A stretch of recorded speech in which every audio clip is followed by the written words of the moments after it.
नमस्कार दोस्तों, हम आज आप लोगों को फगुआ गीत सुनाने जा रहे हैं। अगर हमारा फगुआ गीत आप लोगों को पसंद आए तो लाइक करें, अपने दोस्तों शेयर करें। तो चलिए हम आप लोगों को फगुआ गीत सुनाते हैं। ना खेलत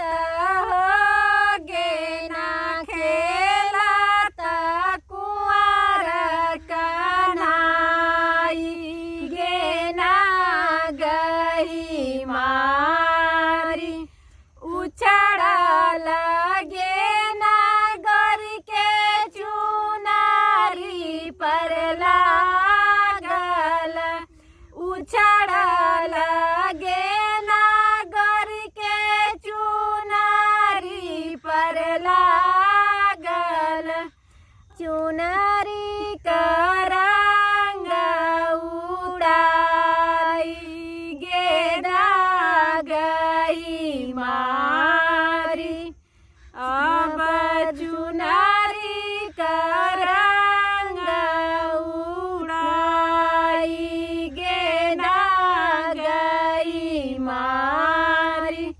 गेना खेलल हो गेना खेलत कुंवर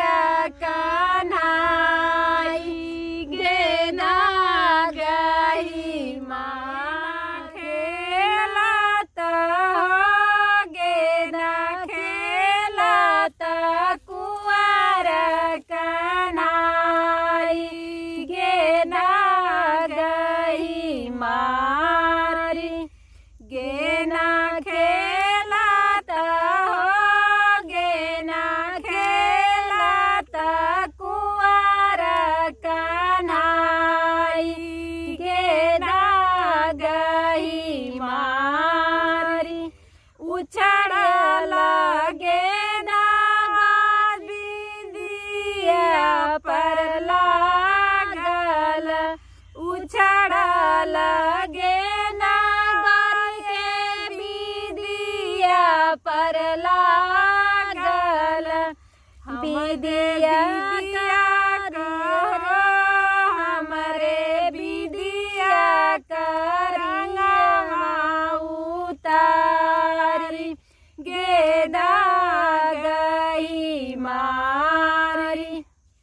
गेना खेलत हो गेना खेलत कुंवर कन्हाई गेना गही मारी उछड़ लगे नावा झूलनिया पर लागल उछड़ लगे नागर के झूलनिया पर लागल हमारे झूलनी कहो हमारे झूलनी का रंगवा उतारी गेदा गही मारी गेना खेलत हो गेना खेलत कुंवर कन्हाई गेना गही माना खेलत हो गेना खेलत कुंवर कन्हाई गेना गही मारी उछड़ लगे नागर के झुमुका पर